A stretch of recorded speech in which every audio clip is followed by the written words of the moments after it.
પ્રધાનમંત્રી નરેન્દ્ર મોદી આજથી 3 દેશો નાઇજીરિયા, બ્રાઝિલ અને ગુયાનાની મુલાકાતે 3 દેશોના પ્રવાસે રવાના થતા પહેલા પ્રધાનમંત્રી નરેન્દ્ર મોદીએ જારી કર્યું પ્રસ્થાન વક્તવ્ય।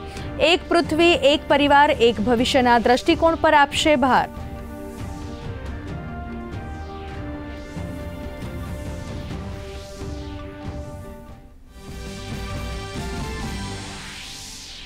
हिंदुस्तान टाइम्स लीडरशिप समिट में प्रधानमंत्री नरेंद्र मोदीए कर्યું संबोधन। કહ્યું હવે પોતાના ઘરમાં અસલામતી અનુભવી રહ્યા છે આતંકવાદી।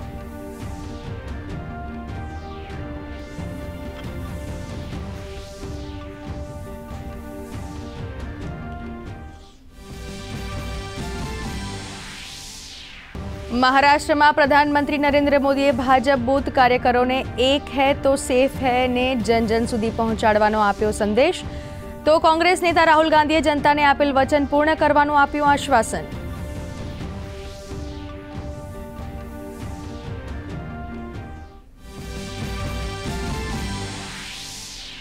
झारखंड में भाजपा दिग्गज नेता अमित शाहे કહ્યું कांग्रेसना राजमां चरमसीमाए हतो आतंकवाद। तो कांग्रेस अध्यक्ष मल्लिकार्जुन खड़गे, प्रियंका गांधीए संबोधी जनसभाओं।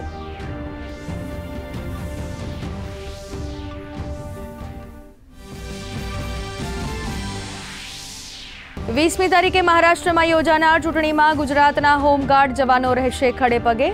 2100 હોમગાર્ડ જવાનો ચૂંટણી ફરજ માટે મહારાષ્ટ્ર જવા રવાના। તો બીજી તરફ મતદાન જાગૃતિ માટે સુરતના વેપારીઓ દ્વારા મહિલાઓને ગિફ્ટ તરીકે અપાશે 500 નંગ સાડીઓ।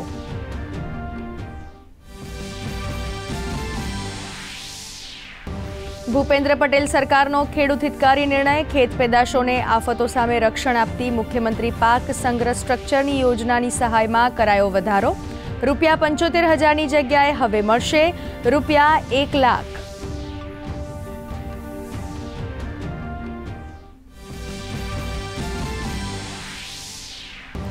મહેસાણા જિલ્લામાં પીએમ જય યોજનાના અમલમાં ભૂલ કરનાર હોસ્પિટલોને તંત્રે પાઠવી નોટિસ।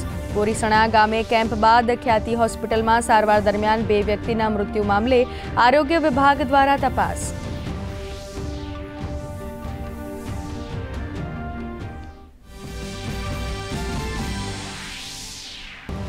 મહિલા હોકી એશિયન ચેમ્પિયન ટ્રોફીમાં આજે ભારતનો ચીન સાથે થશે મુકાબલો। સતત ચોથા વિજયના પ્રયાસમાં મેદાન પર ઉતરશે ટીમ ઇન્ડિયા।